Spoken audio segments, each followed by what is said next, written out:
Hey everybody, welcome to another episode of No Killing Goblins. We're going to be talking about Volume 9, and it's going to be spoiler filled and exciting, and we have a guest and a bunch of stuff to talk about, and it's 3 gigantic chapters and 100k words, so we're going to get started as quickly as possible. Hi, I'm Oshi, and this is... Dragonus and Kehl.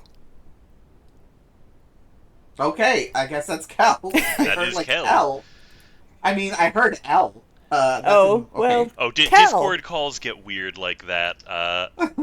You only hear the first bit or the last bit of some people's sentences based on push to talk. And, yeah, it's just all bullshit. Before we dive into like neat current events or any of that bullshit, Kel has been a long-term member of the Wandering In community, a big supporter of Pirate, a very cool person, and she's our friend, and we wanted to bring her on. Plus, we needed a woman, especially for this chapter. Yes, I am sexist. We needed a woman. No pressure. Yeah, absolutely no Yep, you, pressure. you are officially here as the representative and spokesperson of all women. Of every That's shape, size, not how that form, and works.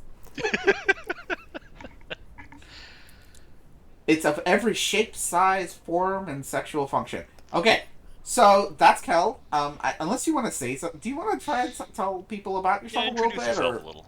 yeah, whatever you want to say? I know we're putting you on the spot, but it doesn't have to be realistic. I recall Muffin did the thing where he talked about his penis size or something. Well, I'm not going to talk about that. No, I'm Kehl. I'm a crazy cat lady who currently doesn't have any cats, despite my sister's best efforts. But Okay, beyond that, yeah, Erin's my favorite character. which we disagree on. Yeah, Yeah. I'm gonna say it's kind of weird because most people, the main character of a big ensemble thing like this winds up not being their favorite character. They're always like the second or third. You're one of the only people I know who Aaron is actually just your favorite character. Well, at least I know that Oshi and I agree on hating Floss. So there's that.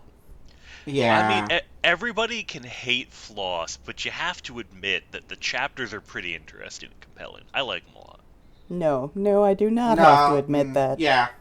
Just because he's a shitty person doesn't mean they're shitty chapters. That's all I'm saying. No one said we have to admit to anything, and we do not have to agree with you. Right, Cal? Exactly. That's the way it is. They're not badly Just a, written chapters. None of them are badly written chapters. I just hate the character and most of the okay. people around him. Okay. So now that we've talked about how much we all hate Flows, Hmm. let's dive into a little bit of news, if you're okay with that. So, big news for us. We're on YouTube. We now have official, sort of semi-official endorsement from Pirate Abba, and we're under Pirate Abba's umbrella. And there's a YouTube channel that's our stuff is being uploaded to. So check that out. There'll be a link, hopefully, I think, in the description for the episode. Check us out on YouTube. Find us, follow us along, and if you're a big YouTube listener, just like I am, you'll be relieved, and now you don't have to track us down on all the podcasty stuff. You can just follow along on YouTube. It's so exciting. Woo! We haven't decided if we want to upload our backlog of episodes because it's a lot of work. Let's just leave it at that.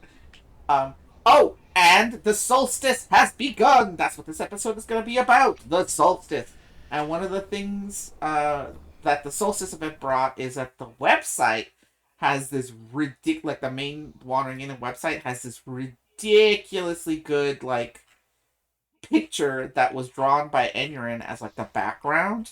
Y'all saw it, right? Yeah. Yes. Oh my god, it's so pretty. And if you Tell me scroll it's down on it, it has a neat little effect.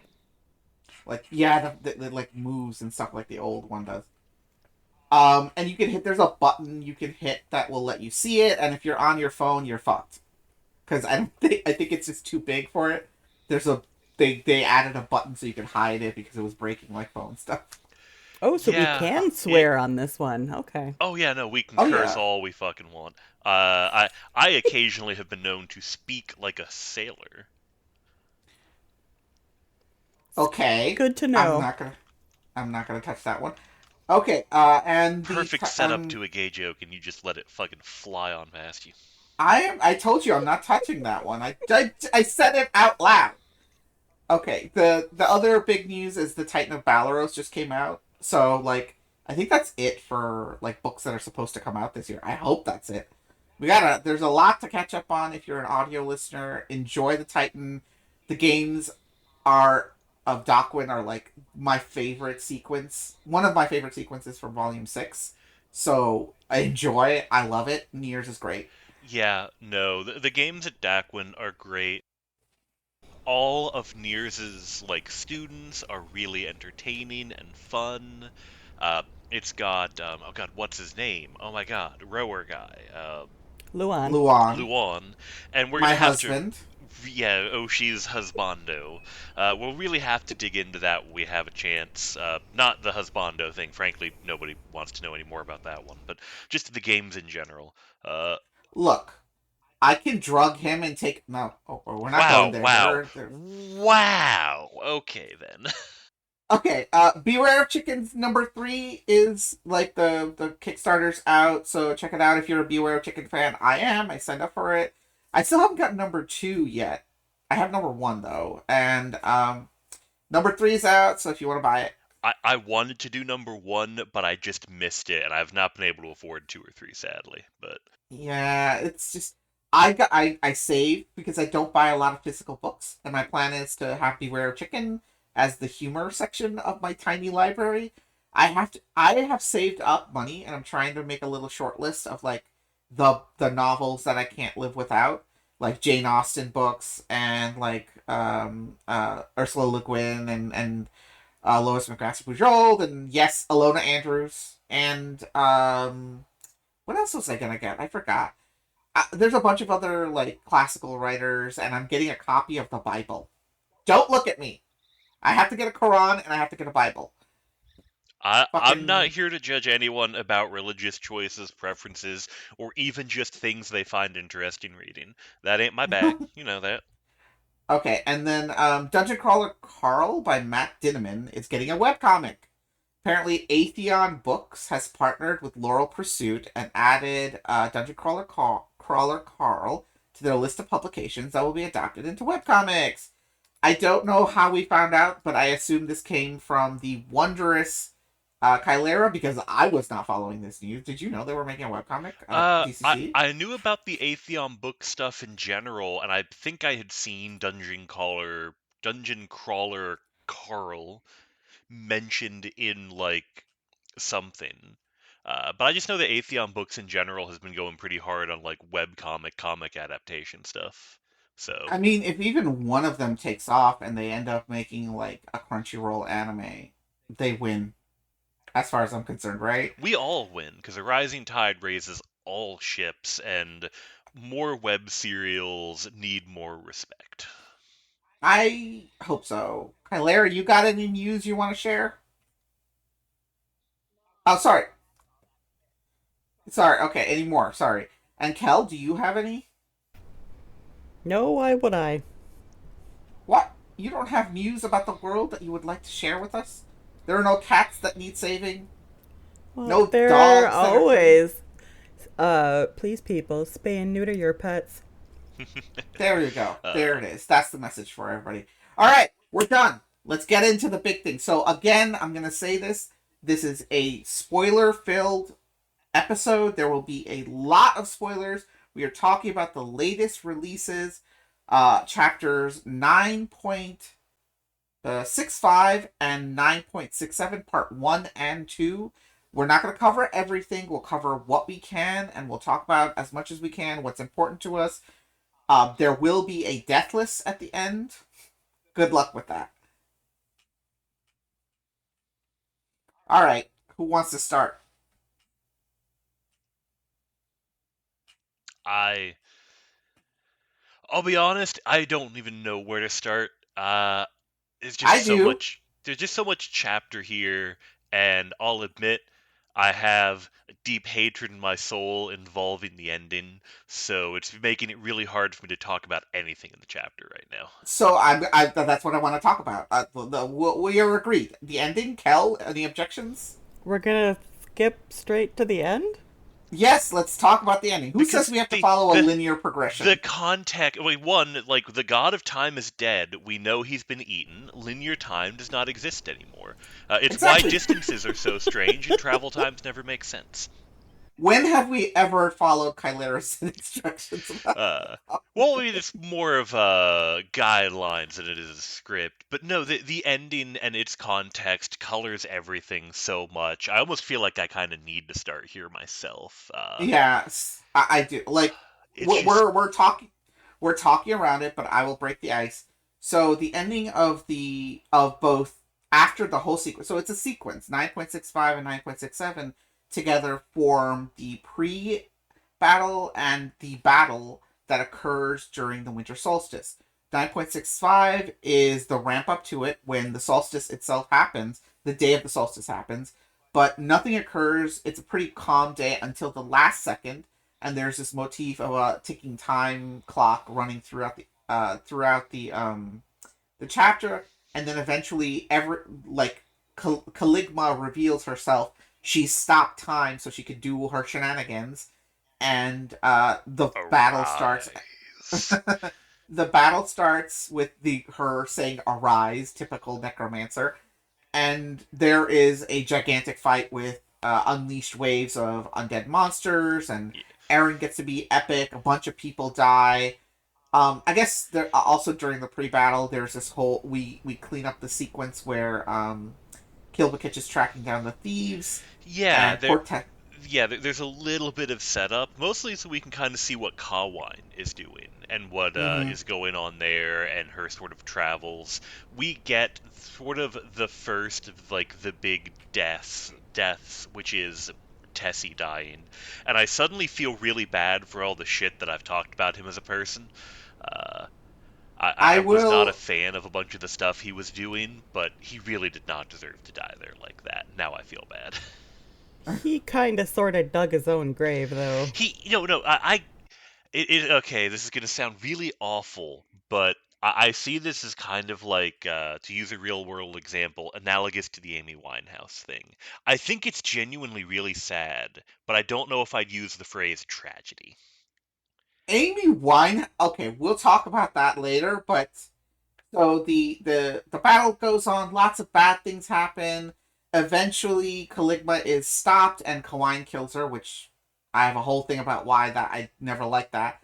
But the ending of the chapter is an exhausted Erin tumbles out of her garden and it falls asleep, or at least becomes unconscious on a table or something. And just as she's about to get her level ups as Witch of the Second Chances, the GDI, the Grand Design of Istakinos, interferes and says, "Behind you!" And she wakes up, and it turns out Irt and Rashal's forces have come into the inn to kidnap her. And they Fucking succeed. Rashal. Yeah. Carrion crawling pieces of fucking shit. They have attacked when everybody's at their weakest, and Aaron gets captured. Okay. It's just so stressful knowing, after everything has happened and all these hands have been thrown and this desperate struggle has finally come to an end. And then just as you're starting to sort of take a deep breath, we have counted the corpses, we've lost a bunch of people, and then fucking Rochelle, of all the people, bullshit motherfuckers just wander in and jump it. Well, now we know what. What did you think, Kel? I kind of want to smack around all of the people who were supposed to be guarding her. Because none of them were there. They were all outside the inn. Everybody, all of her knights, all of her last line of defense, like Numtongue. None of those dumb bastards were actually doing their job protecting the innkeeper. I mean, they did Everybody just thought it spend. was over. It was the moment that everybody thought they were safe, which is the moment when you're most likely to be jumped by pieces of shit like fucking ear. I'm gonna play for a moment. I'm going to play the calm, stable person, because the two of you have already claimed the rest of the space. Everybody was fucked up. Every single person. There was no one that was not fucked up in some way. There was no protection for Erin, and she was stupid enough to leave the garden, so that's her own problem. Silver Mop did not die, Kylera. Stop it. No, yes We he have did. no proof. We have no proof. No, he's very dead. Everything about that scene was tragic. Uh, Uh, that Oh, do we want to explain that one? we How? will. Oh, we're not gonna go directly into that one, but we'll go directly into the no. Rochelle thing. I No. think before we bitch too hard about, I just want to say that as much as I love it as a writing decision, and I do really love the chapter, it is so stressful knowing that, like, at this moment of release and catharsis at the end of this chapter, Rochelle shows up and kicks us all in our collective crotches.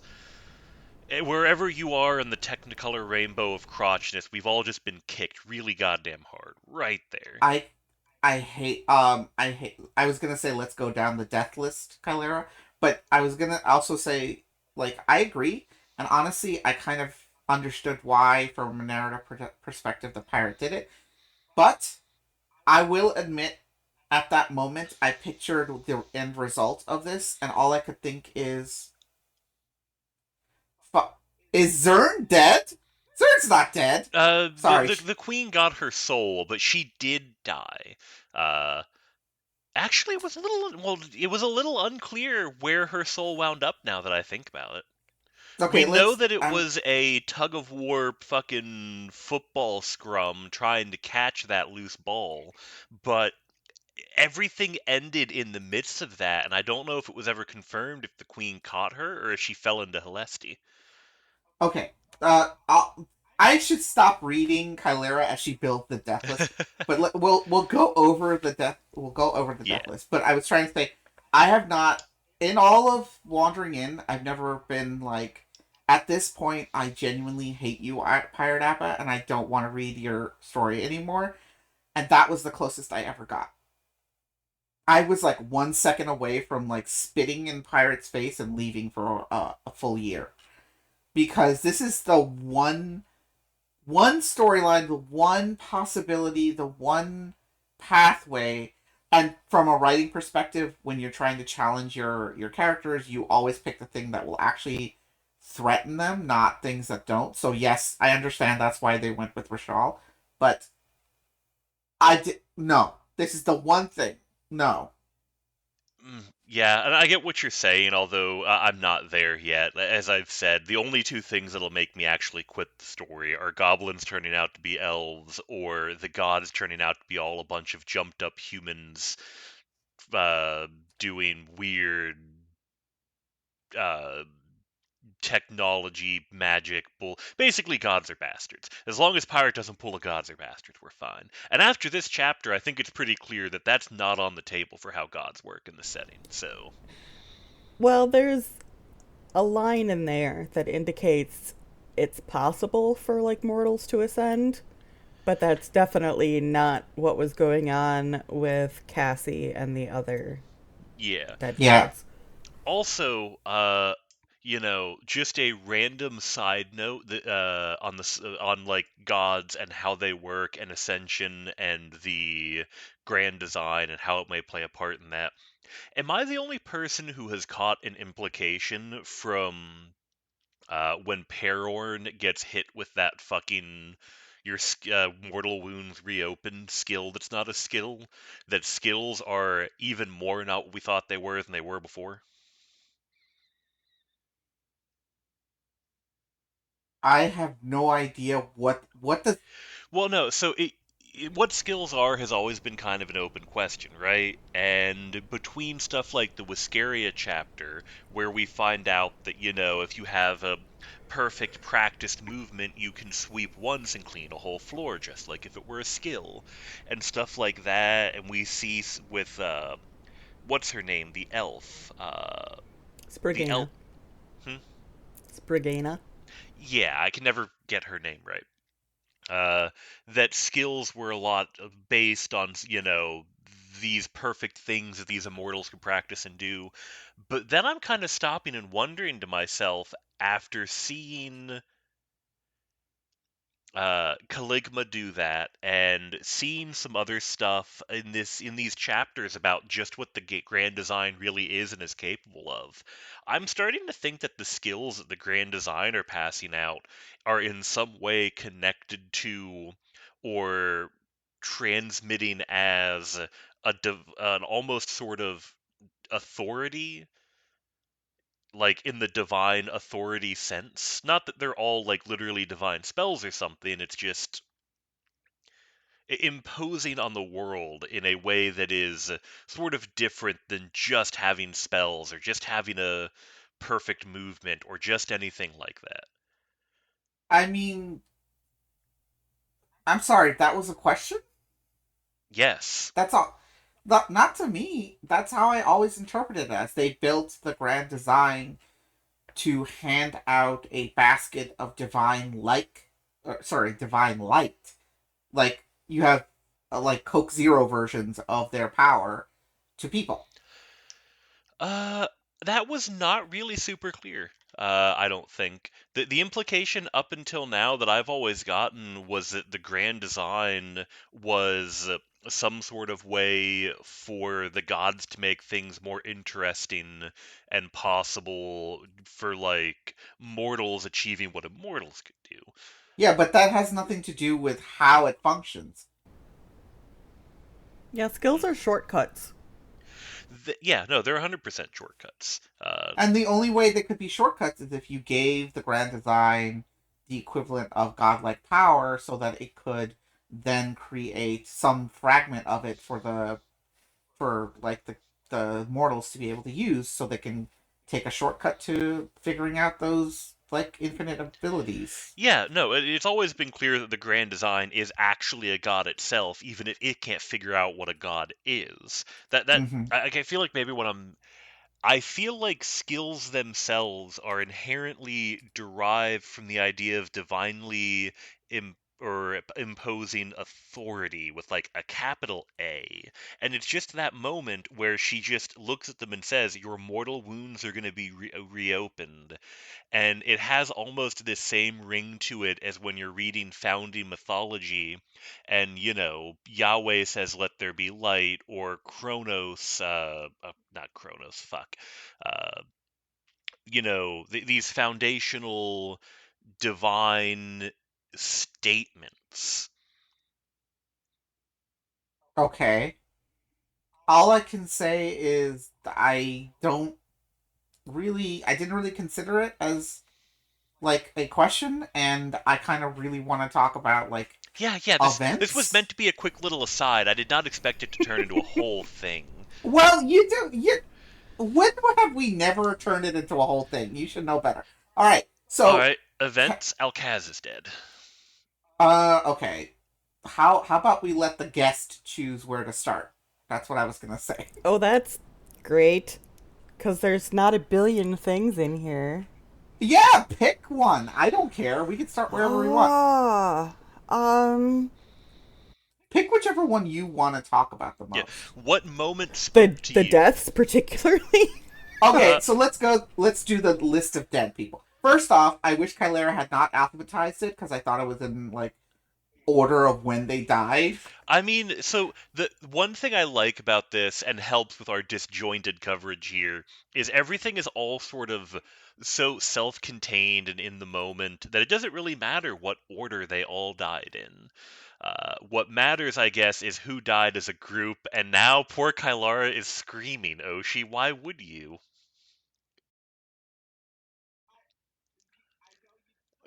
So, Kel, though, which death personally hit you the hardest? Yeah, that's what I was gonna say. um, that's rough because there were. I think in reading these, I disassociated pretty heavily, pretty fast You have to because get through it. there's a lot of them, and some of them were really epic, and some of them were just going out on a high, and some of them were just, oh, so and so's dead. That sucks for somebody. But I think so. There's sort of three groups. Um, Tech Shia goes out like a boss, Yeah. taking out four Draugr by herself. After a really, really good scene with The brothers. some random brothers of our honorable hatmen. Um, and then we finally get the dreaded moment where Razia and Zarkuth show up in the garden. Oh yeah, early on, and the pre-chapter in 965, or is it 965 or 967? But it doesn't matter. Razia and Zarkuth, like, they had an epic ending too. It's 965. Thank you, Calera. Yeah. They had an epic ending too. Like, they appear and like Zarkuth had half his body disappear, and Razia like carved a message into the body because they knew they would appear in the garden. Which, It's by the way, actually not super clear to me how dead they actually are, considering they were already ghosts when Aaron met them. Are they just out there in the void, mauled by the Their gods, limping back no, home? their ghosts were finally eaten. yeah, that's what I was gonna say. That's what Like it, triggers them, the ghosts, to show up in the garden. So Zarkuth shows up first, and Aaron is panicking, obviously, and wondering what about Razia, and then she turns around and sees Razia in her full war form, which there needs to be fan art of that because holy shit, There the was description. some actually, but it was a little not safe from work. Not safe for work. It Oh, wasn't like of that sexual war or form? anything. It was just her butt Well, naked, super because, muscled up, flexing, and yes, I think like that's how beating she was up. described anyway. Yeah, because she was, and it was like the scene where she beats the shit out of Norgal, I think. I can never get As his one name right. does. I'm calling him Urkel from now on. Nori. But yeah, so then those two happen, mm-hmm. and that was an amazing sequence. And then, also going out like bosses, we have half of the remaining half seekers. We lose. It's hang on a second. Is it half? Didn't Jalakwa die? There was no mention of her in. There was no mention of her in Casignal. This is my immediate personal philosophy on how I'm coping in here. If I Mm-hmm. did not see the corpse, if like it's the same thing that I've got with Red Scar.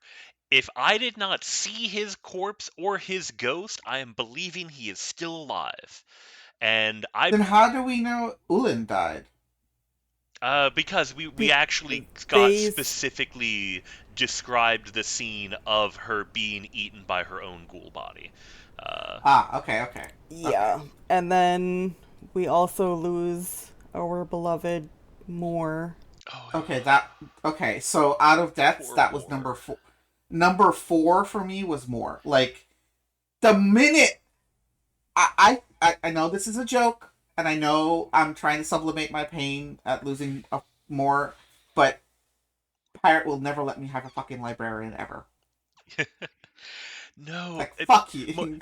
Moore's life especially up until this moment, has been such a tragedy. He has always struggled too big for the world around him, and his last few months, the last arc of his story, with him getting so caught up after the death of Aaron and gaining this class. And I don't want to say it's terrible, because I think one thing that the story has always wanted us to understand is that stuff like the blood fields is in its own way natural and part of the ecosystem. It might be invasive where it's at, but like, all druids are green mages, you have to understand where things belong and when. But it's not something that ever suited him. And the moment that she talked about them breaking up, the moment that I realized this was an opportunity for Moore to step away from that and try and be the gentle giant he wants to be, he wasn't gonna get it. It and just seeing the way that he died, though. Oh my god, that was so fucking cool, the way that he killed that regenerating super hag. That's like a name drink threat plus then some. They were tearing up everything. And he, We finally got to see what blood seeds do. yeah. And honestly, uh, the fact that when he dies, the Fae start roving the battlefield, kind of cheering his death because, the last giant of Israel is dead and he went out like a fucking boss. That is the part that really gets me and bumps it all the way up to number 2. Yeah, that one just hurt because, like you said, he didn't want, like, I think he recognized that he had that violence in him. I mean, we've seen that before when he went to save Mersha in the dungeon, too, and when he was avenging Aaron. But that's not what he wanted to be. And he never had a chance to really, like, I don't think we ever got to see Aaron sit down and talk to him, which she was going to at some point. That never happened. So he's always just kind of had, I think he's always felt not right in himself. Yeah, and honestly, this is gonna sound weird. Moore has often felt to me like he didn't even really want to be an adventurer. It's just he's big and he's tough, and that is a job he could do. And it meant that he got to travel, and it meant that he got to meet a team of people that felt like him and that he could become a part of and find that found family. But it never felt like it was what Moore really wanted to be, if that makes sense. Like, Yeah, I think if he had the opportunity after this, because side note, during these chapters, Jalakwa and Morgan get married. Yeah, just before. Was it? Wait, just before the battle begins, they get married. Yeah, Um. and there's actually with Jalakwa, one of the theories I had seen was that she's got that lover's token skill. Mm-hmm. And I've seen it theorized by people in the Discord talking about it that that skill is maybe what saved her. Oh, yeah, I would believe that. yeah. There's also always the possibility that, because the way that the hag took her out, because Jalakwa, realizing what was coming on, was smart enough to behead herself, and as we've had established before, necromancy gathers at the head of the corpse. That's where the death energy is. Mm-hmm. So instead, it was just a fucking corpse explosion. I point at you and the body explodes spell, or implodes, I think was the words used. Mm. I can see a Sylphid kind of just being able to survive that. That's a way to disable the corpse and take them out of the fight, not so much the same kind of instant kill that reanimating their corpse and making it eat them alive is. Yeah, Yeah. that was a terrible way for Ulin to go out. Oh yeah. Yeah. I feel bad about some very mean things I said about her when she got introduced now too. Um. I guess I could go second if you don't mind.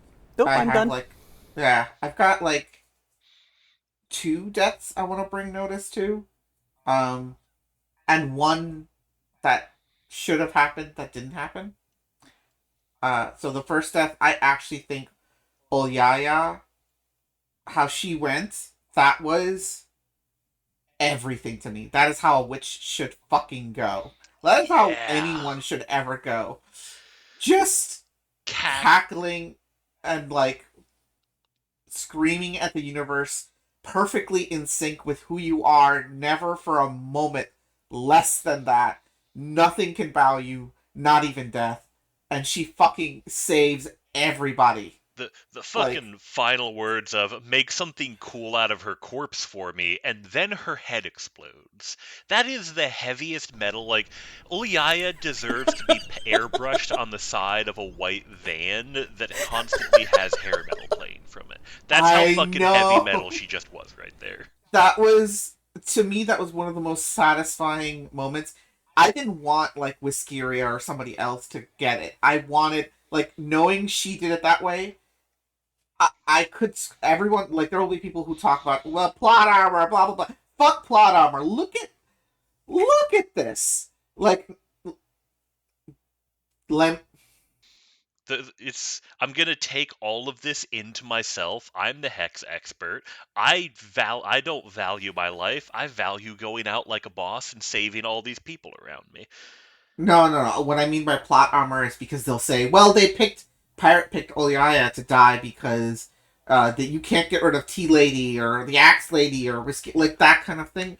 But I'm gonna say y'all are stupid because Who that else? was just who else? Who else deserves that triumphant moment, triumphing over these hags than Yaya? The She is perfect. the character for it. She is the embodiment of that witch, and that's all I have to say about that. Ola And Yaya is basically their own hag. Yeah, yeah, exactly. she was the hag in that style and in that nature. And she proved it. She beat the other hack. She did. And I will say on the second death that was sort of I won't say emotionally impactful because a lot of them were emotionally impactful.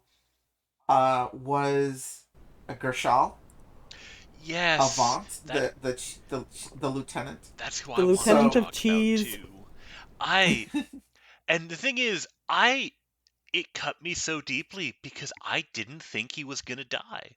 I had this background in my mind. I'm like, okay, you have all of these people, great and terrible and strong, that are gonna die in this battle, and you have Gershal, the humble lieutenant of cheese, given this blade by Aaron, calling everyone together to him, refusing to yield that line.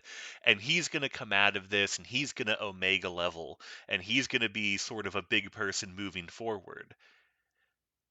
And then he just got eaten. And I had to just stare for a second. yeah, I can't. Was such a heroic moment. I love how genuine it felt, like he was inspired by like this image of the Tidebreaker in front of him, not wanting to let that idea of this perfect general down again.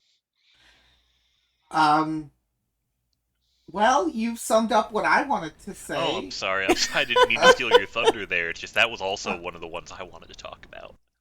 Well, then you won't get to talk about it. But Gershal was the reason I picked the folks who were a little bit lower key or are less fleshed out is because it's it's showing how Pirate is snuffing out all the potentials.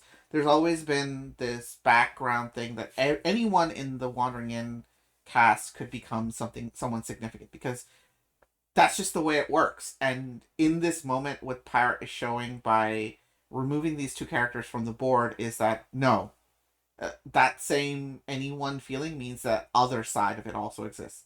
At any moment, anyone can be wiped out. They can have their moment of greatness and they never make it to the other side. They will die.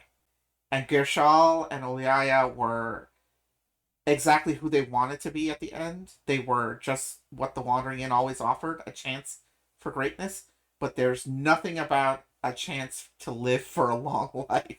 You get what you get, and they proved it. Gershal was amazing during the fight. He led his people. He was a testament to the kind of a leader that Zell wanted, and it didn't matter that he was human. And Oliaya was a testament to what witchcraft could be. That it didn't matter how dark or ugly or scary you could be, you could still be a hero. Or cheesy you could be, you're still heroes. And the definition and line between one and the other doesn't. It's thinner than you Uh, think. on a different track, though, from just being who was heroic here, number one for me, really above even more, the breaking of the fellowship at the end. If you want to talk about it, but yeah, go ahead. We'll talk about my third later. Go ahead.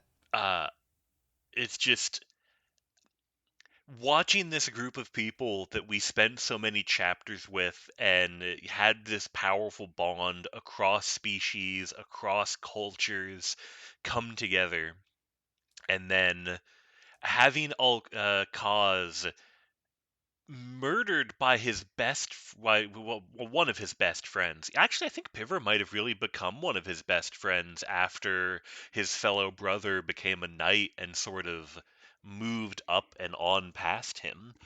Uh, and Piver kills him and kills Silvermop. And you know what? I'm not convinced Piver is really dead.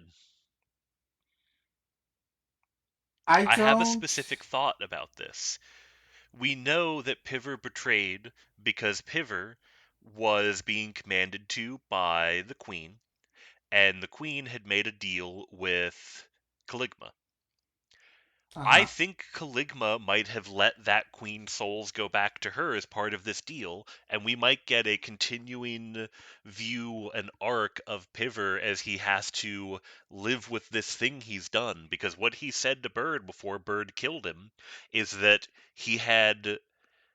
He deserved no friends. Yeah, and I think that there could be something really interesting about one of the non-free Antinium getting a perspective and an arc about disobeying his queen and understanding, you know, what he did of kind of his own free will.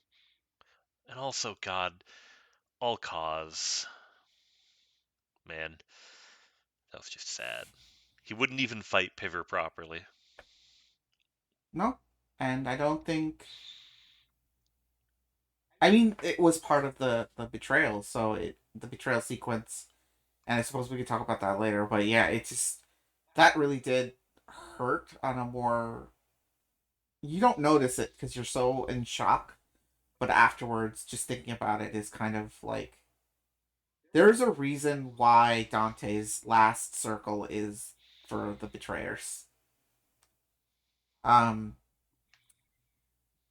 I guess unless you guys have any objections, can we jump into things that are not death, but kind of still sad? It's Like gonna be everything is death so sad. everywhere, Oshi. Any section we talk about is gonna have No, corpses in it. Here there is no death. This is about what I like.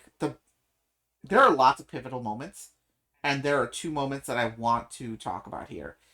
The kind of they parallel each other and sort of complement each other and are also contrasts to each other. This is weird. But the first is the fact that Fedorhep was able to, because he's the Chad, stand up to fucking Caligma because his people believed in him. And he was bound by duty to his throne. And no one and nothing, not even the god of death, could stop him or take him without because his people didn't want to go. That was fucking amazing. Yeah, that was so good. And I was actually crying as what's his name pulled that bow back and that I knew what was about to happen. And then fucking Fedohep pulls through, which I guess makes sense. He needs to be kept alive so the prophet can kill him. I knew you were going to say that. Kel, do you think he's going to die at the prophet? I'm still holding out hope. My copium is still going. Maybe he gets a new I life. still do not want to succumb to that particular pit of despair. Thank you very much, Dragonus. I'm not convinced that he will get killed by the prophet. I'm actually halfway between wondering if this isn't going to turn out to be some crazy twist, pirates playing with us, the prophet's going to show up and they all get along. Uh, I but don't we know know what that will happen. we know that, I mean, he says it himself, Kelt's power is spent, even more so than it was after the last solstice. Mm-hmm. Kelt is waning, and even that which is eternal will end. And I am really starting to feel like there is an arc that ends with him maybe even just willingly choosing to pass on, and not be murdered and have it made happen to him. We'll I see. just want Bone Dad to be able to retire and watch his like adopted daughters, Porthy the Potter, his heir, and Aaron, um, like help him out, like advise Porthy while she's taking over the country, and go on a vacation and hang out with Aaron and throw Mersha off a cliff. His is not a job you really get to retire from, and Mersha would enjoy being thrown off of a cliff. It's kind of the problem with her. Okay, enough, you two, enough. Let me finish my parallel Sorry, thought. sorry, sorry. So there is Kelt, its awesomeness, his preparations, his dutiful willingness, and the fact that he's spending every single aspect of himself, even his death, to try to keep his people safe. And then on the other side of the coin, we have the grand strategist of the Drakes, who got some pretty epic moments where he used his big ass skill that we finally got to see, where he summoned the powers of various cities, Manus and Fisaville, and he got to be really amazing. And then he had a full on breakdown where he tried to plan out his death and was using his death to kill off the stupid drakes and keep the smart drakes. And then, of course, Caligma, when she arrives, knows exactly what he's trying to do and curses him. I don't know how this will work out. I don't know what the implications are. I don't know if it was an actual curse, but she basically said, "You will never die." And despite bleeding out and being and scrabbling at the ground, demanding to die, Chaldeon does not die. And that is what he's left with. He will wake up, he will get out of this fucking battle, and he will go, and people will dismiss him, and he will be ruined, and his people will have to go on without him, and he will still be alive at the end of it. Chaldean's fate is going to keep me up at night. I mean, he did everything for the Drakes. Everything. But he did it in a way that's so different from what somebody like he put duty before everything. His duty to the Drakes as a whole before everything. His children, his ostensibly he did at one point have someone in his life who had a kid. So I don't even know what happened to his partner. And all of that. And in the end, his clinical strategist way of dealing with things leads him to scrubbling in the mud, praying and hoping for death. And no one is with him. On the other side, we have Kelt, who, with Fennohep giving hundreds of years, his entire undeath, his duty, and his name is praised, and his people love him, even as their country breaks and as all the bonds come undone, they still love him, and they still wish him to lead, and so he does. I thought that was an interesting parallel. Yeah. Chaldean's going to keep me up at night. I don't even know if I want to talk about that anymore. That's just horrified. You got anything everything for us, about it. Go on, Kehl, please. Yeah. I think I just broke Not about the Chaldean thing, although that was I thought it was his capstone reveal. Was a holy capstone. shit moment. Yeah, and then like as he's laughing like a lunatic, you get Lord Thickthigh Ziddigan off to the side, who starts laughing because his big skill is, what is it, again and again and ever again, and he basically resets Chaldean's capstone. Which is probably a level 60 skill. Yeah, Chaldean himself says he has spent his entire life trying to find a skill that can reset this skill and couldn't, and it was hiding in the north the whole time. There's a metaphor in there. But so yeah, that's just full insanity and just incredible. I had thought again and again and ever again was going to be like the coolest skill, like skill name, not so much in like what it does. I love when a skill, you hear it and you really feel like you just understood something about the character who uses it, and you have this beautiful connection of character and their skill, and it just makes sense and you understand them and the world better. So let's take a moment to talk about Naravia. I don't think Naravia revealed a damn thing that we didn't know about her. Oh wait, Did I show you the picture I picked for her? By the way. You did, and okay, it was Well, did close, but it wasn't quite what I was thinking. not everything is perfect, but Kel, did you see it? It's Gigi Hadid in this Yes, wonderful. yes, I did. Yes. Oh my god, that is her to a T in my head. Like that's what she would wear, full gold, full everything.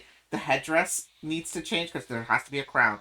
But I was immediately rebuked by Pirate because then she put what was it, Ryoka, Lord, what's his face, her boyfriend, and who else went with them to try to kill Kawine? Yeah. Was it just the two?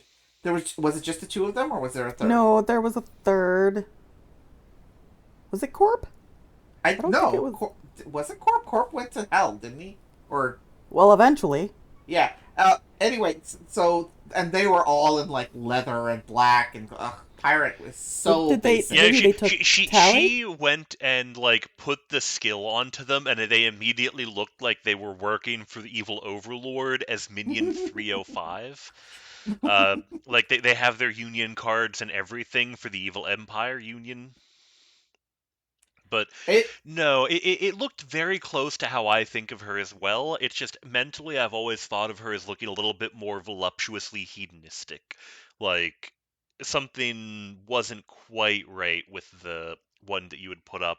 But no, I just think that it might actually be the coolest skill name in like every skill we've ever gotten, including the dwarf poem about becoming immune to fire and foraging adamantium, to just be like mass execution. You all look the same to me. And then I just picture the wave of the hand, the dismissive attitude, the depths of depravity and narcissism and okay. just fucking the fact that it apparently has damn near no limit. How did anyone ever kill this bitch? With great. Do you remember the fact that there's an entire culture, species, multiple species, who piss themselves when her name is mentioned? No, I have not forgotten that fact, but I Uh huh. understand it so much better now. Yeah, yeah, that's it. I understood why everybody was like focused in on those epic moments, but for me, the best skill was not any of that stuff. You know what the best skill was for me, guys?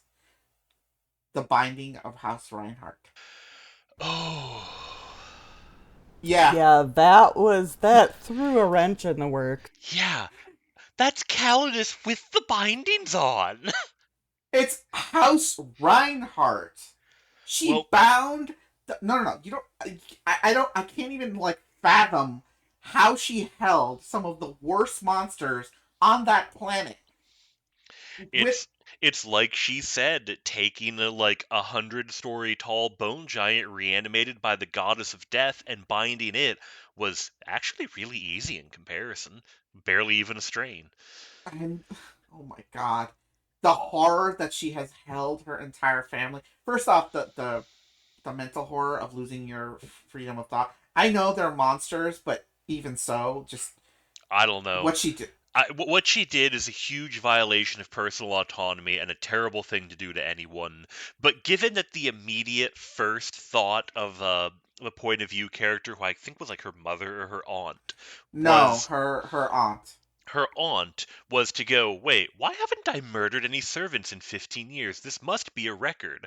Well, half the servants are fleeing for their lives in desperation, trying to clear the goddamn grounds of the building, and then waffling between hatred or admiration for the fact that Magnolia pulled it off. No, I think that these are people who were better off just. Oh, no. House Reinhardt's going to be a fucking problem, and that was There Calidus is with the bindings on.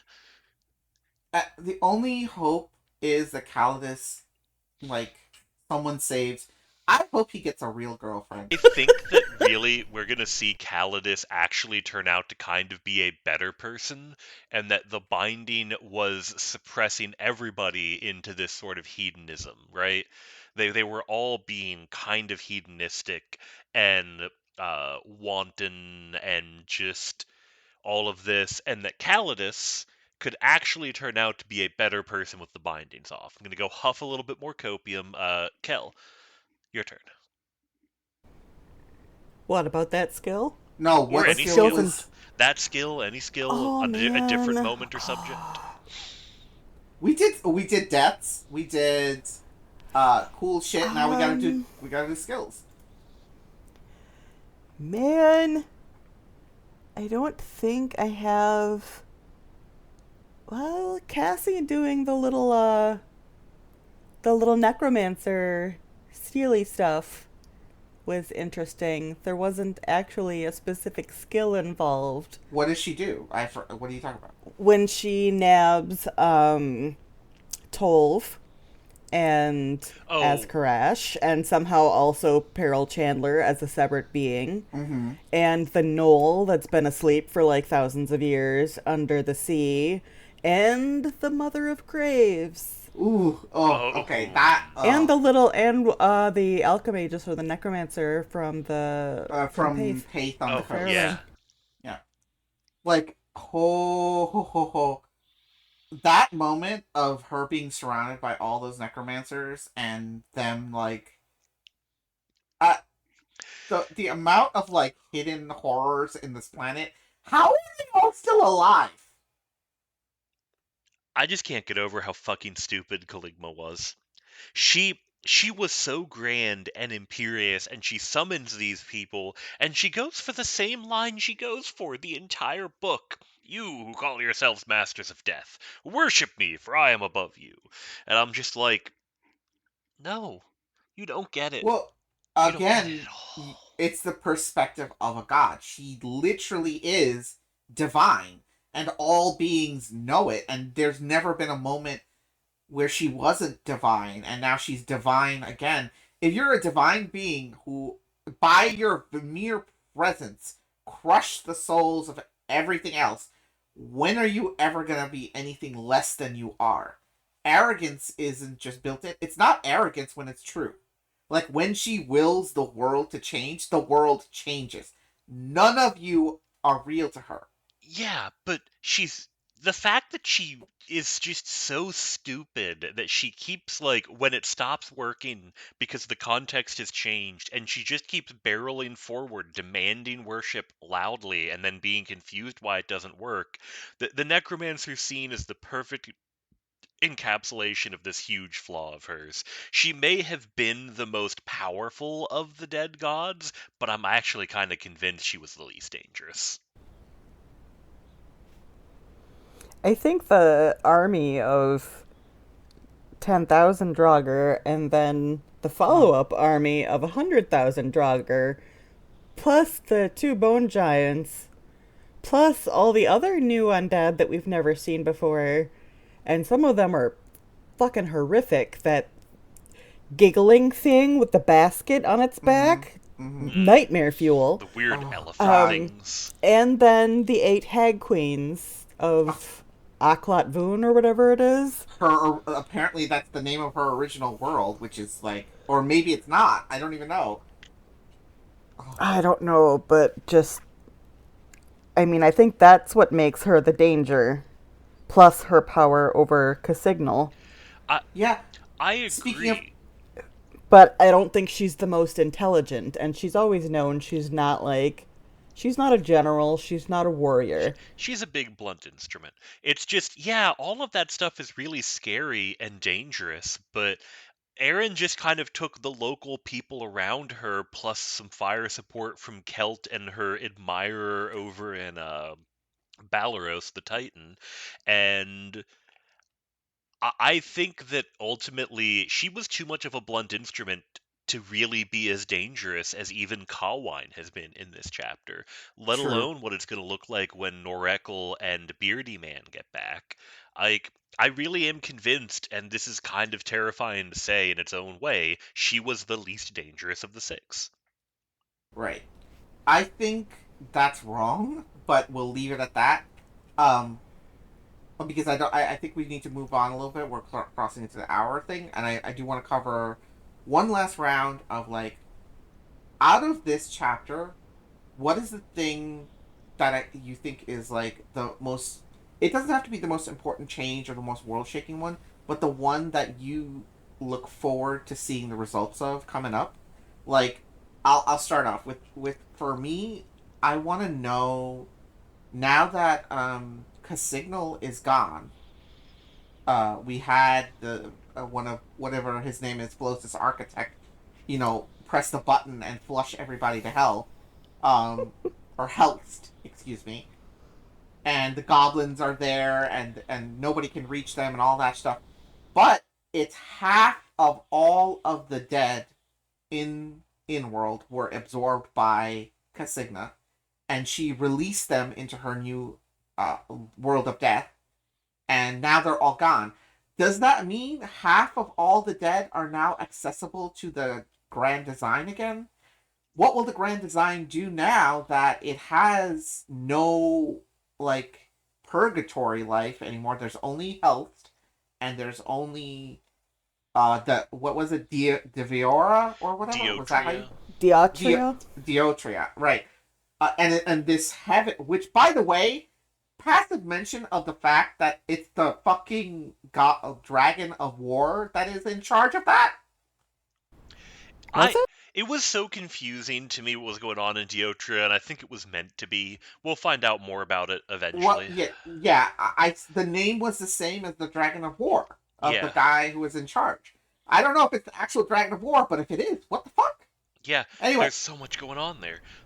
I'm gonna have to reread. I don't remember that. I remember her being. Go look at the name. The person, like, the name when they're having the fight between the. Anyway, go read that.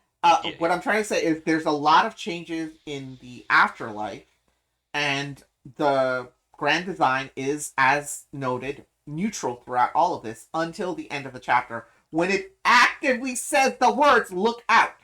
It's warning Eren. It's not supposed to take sides, but at the same time, I think I'm trying to keep in mind that it did say one thing, that it is on everyone's side. Yeah. That it will... That's what I'm trying to remember. And I don't know how it's going to balance all that. What does that mean for the afterlife? It was mentioned as sort of an aside thing that the Grand Design was involved in some way in who went where, and that it had even come up with other places at some point, although I don't think that any of them were significant or even potentially long-lasting. So I think we'll see something done with that, or everyone just gets dumped into hell and now the goblins have to share, which is a shame because they've done great things with the place. They've expanded it out, added in some extra lighting, really, homied the place up. As have the Antinium, apparently. Yes, I was just... Thank you, Dragonus. Just gonna say that. Oh, yeah, sorry, I didn't mean to step on your that's toes one there. of the... Go ahead. That's one of the revelations in the chapter, is that Pawn's Heaven is in the middle of Helst. Yeah, no, it's so great. But also, what I was breaking in to say before you went into the Helsta stuff with the Antinium, I was going to break in to say, and Oshi will appreciate this, Cassie refers to the system as the Arbiter at one point. And... Oh, wow. Like, for where the souls go. Yeah, and that's a whole nother thing that we kind of have to, like, figure out. Well, it well, makes because of, perfect like... sense. Yeah. Do they have a red class, so they have to go to Helst? Are they, like, sufficiently faithful or whatever to go to Dio? We'll just call it that. Mm-hmm. Or are they just bog standard, so they get shunted to Casignal? No, we can't call it But what Dio. Oshi's gonna appreciate... it's me, Dio. What Oshi will appreciate is that in the Shadowlands expansion in World of Warcraft... Oh my god. There is a character called the Arbiter, and that's exactly her role.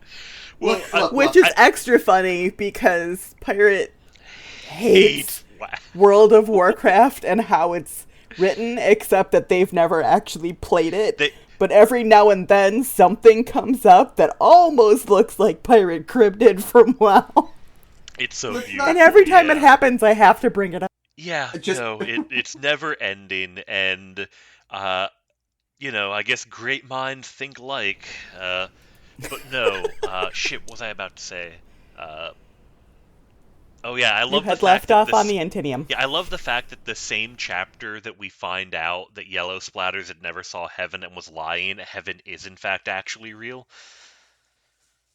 Or at least the Antinium one, What specifically. all? That was a really good exchange, though, too. Mm, Yeah, Where Pawn's Pawn's just like, response is just, we've always known that it wasn't there to begin with, and if it's still not there, then we just have to work that much harder. yeah. Uh, It's. I for think. Hang on, hang on. Let me finish my little bit, and then you guys can go. God damn it, oh, you Dragons! weren't You're done with way your too. bit? No, I just meant there is an entire exciting like possibility here with the expansion of the GDI as a character that's happened throughout Volume 9, and it's made more and more stable by the choices it's choosing to make. Like it's choosing to be on the side of everybody. It's choosing to like actively help the different beings work against the gods. It's choosing to see the world, and it will bring it it's choosing to be more aware, and the changes to the cosmology of the Wandering In universe requires more active participation by the GDI and more of a connection between it and everybody else. And I'm gonna say this: there is a line in the chapter where casually mentions that the the GDI will now start granting levels as it did in old days because the challenge is so great now. Like these are people dying to like Well, epic creatures and beings. no, no, I no. am look I'm looking forward to how Pirate develops that because I think just the GDI's place in the cosmos and how it chooses to form Oh, itself will inform a lot of what develops like the tools that people will have, right? no. And that's all I am. That's where I'm at. Oh, Disagree or agree, well, okay? no, I disagree specifically with one thing in there. It's not because, it's got all these ancient things they're fighting. No, my theory about health potions was right. The second they start saying they've run out of health potions, that's when the line comes up. The last obstacle to granting levels like it used to was gone. Health potions have been retarding level growth. I called it. It Okay. specifically calls out health potions as the problem. Okay. Um why don't you go, Dragnus, and we'll let our guest end the podcast with her thoughts, and then Um, we'll wrap up. the biggest, most interesting change to me, the thing that I look at and I think in long term, I really want to know what's going to happen next and what effect this is going to have on everything, is the realization that Aaron can return sanctuaries to people and that can cause huge changes. She restores Pommel. She literally gives Pommel back its oasis. She sends a massive fortress filled with God knows what of their ancestors and their culture back to the Dullahan. What else is in there? What else could she do with that? Also, what the fuck happened to Wistrom? Is Wistrom even fixable anymore? Can even Uh Eldavin fix that? Is there well, anything in this universe more dangerous than a halfling with a pebble in his hand? I'm just gonna say I hope Eldavin's dead because that was such a dead end plot line that I hated so much. With But Casigna gone, I'm not really certain what there is left for him myself, yeah, but um, okay, yeah, that's I am looking forward to both those explorations. I'm hoping that she gets the next authority in the rankings because I want her to have the secrets. I want to know the secrets. Okay, Kel, you go, and then we'll wrap up. Man, you took mine with the garden thing. Oh, I'm so sorry. Uh, I think one of the biggest things, and I don't know what the impact will be in the long term on this, is with the Cassie as she's going out. She curses both the Free Queen Mm-hmm. and Oberon himself. mm, So they're both on limited lifetimes, I or don't life know. I don't know. timelines. Wait. I don't know if it's limited. I think it's just they will die at some point, right? Yeah, Oberon was infinite without a concept of death. Now he has been granted one. I don't know if she had time to assign specifics, or if it's just you have X years left, or you are mortal now and you will die. Or it's more like these specific conditions will now kill you, and if somebody figures it out, you'll die. I Like think it's no, no, more no. concrete than just that, but There's the D&D god Ogma or something where if everybody in the world stops being creative or writing, he'll cease to exist or something. I was thinking like that oh. kind of thing. No, I think it's way more concrete. I think Kel's right. I think that Oberon is a character with a limited lifespan left. I think that in the next couple of volumes, Oberon dies, and that's going to be, like, a big event. I hope the Fae can continue to exist because that they're cool, but if Pirate decides that the universe should be sad and fucked up, Oh, well, fuck I you, don't think that Pirate. that has to be inherently bad. Look at, I like, don't I'm agree. I'm thinking that I'm hoping that it basically ends up in like a reincarnation sort of thing. Mm, Like he's still mourning the loss of his consort, and and so there are no new fae, but perhaps once he passes, they can finally be reborn of sorts, and maybe that'll like some sort of yeah. renewal, because that's also death and rebirth are both part of nature, and that's what he. I agree with Kel. I really am hoping and thinking. I don't know if it'll specifically be reincarnation of like him or his energy or whatever, but I do think that him passing on can be the beginning of a new stage of new growth and a new way forward for the Fae and for all of their interdimensional refugees. I think I the one phrase I think of is "the king is dead, long live the king." Yeah. I'll live. I hope so. And yes, the other one that I'm concerned about is Zevcha the Free Queen, because she sort of gets the same thing, which Mm, it's the phrasing of it made me think that there's a time limit. Like, Yeah. we have no idea what it'll be or if it's reversible or preventable, but we know that there's a time limit on yeah. their lifetimes. Yeah, Uh, at the very least, though, with like, I was gonna say, well, with the Free Queen, she might just be able to come back, right of Anastasis. But the thing is, this wasn't like a murder. This was a proclamation of fate, and mm, this could turn into a situation where there is no reincarnation, there's no coming back. It's like fucking. I was about to make a Nasuverse reference, but I realized that that might be a little bit too much of a deep cut for fucking Tsukihime bullshit. But that this situation will conspire to create to be that she cannot be brought back because it's fate death, not murder death. yes. All I can think is after all of this, I need some kind of balancing of the scales. This was one of the most stressful, harsh things that Pirate has ever done in the Wandering Inn. I know everyone talks about how the Goblin apocalypse at the end of List Scores, Volume 5 was it was bad. It was bad, but it didn't hit me like this. Nothing has hit me like this. I get that. Nothing, and the end sequence of her being captured by Flavor. Whatever happens, Pirate better have some kind of balance of the scale, because Um, I will not be able to stomach this level of loss for me, otherwise. I think that if we discount the Rishal kidnapping, I think that the scales were very balanced in this chapter. People died, and some of them might have died pointlessly, and some of them might have died heroically, and some of them might have died to betrayal, and some of them might have died to, you know, front stabbing instead of backstabbing. But they won.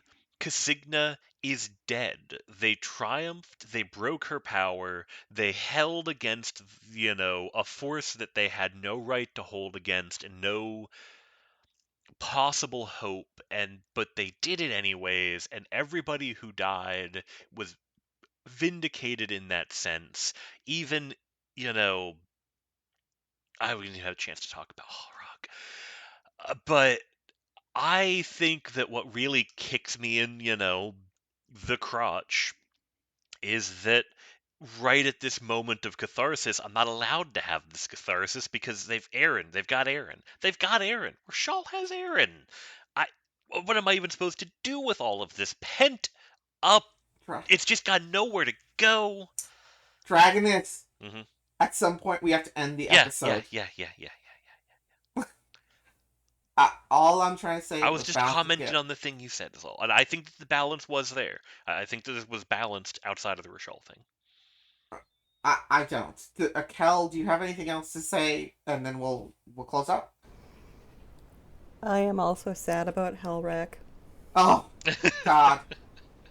I'm less sad than I thought I would be. I Yeah. will say that, because I feel like he went out the way he would want to go out.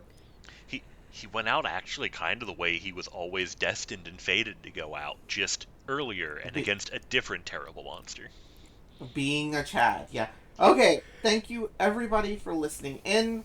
Thank you, Kel, for joining us. Thank you, Kylera, for putting together this document, which we mostly followed, even though not every bit got covered the same way that you wanted. Thank you, Dragonus, for letting me end the damn episode. Say bye, Dragonus. Fuck you, Oshi. Love you guys. Bye, Dragonus. Bye, everybody. The music on No Killing Goblins was composed by System Glitch. They can be found at youtube.com/systemglitch. You can get in touch with us via our Twitter at NoKillingGoblin or email us at nokillinggoblins with an S @gmail.com.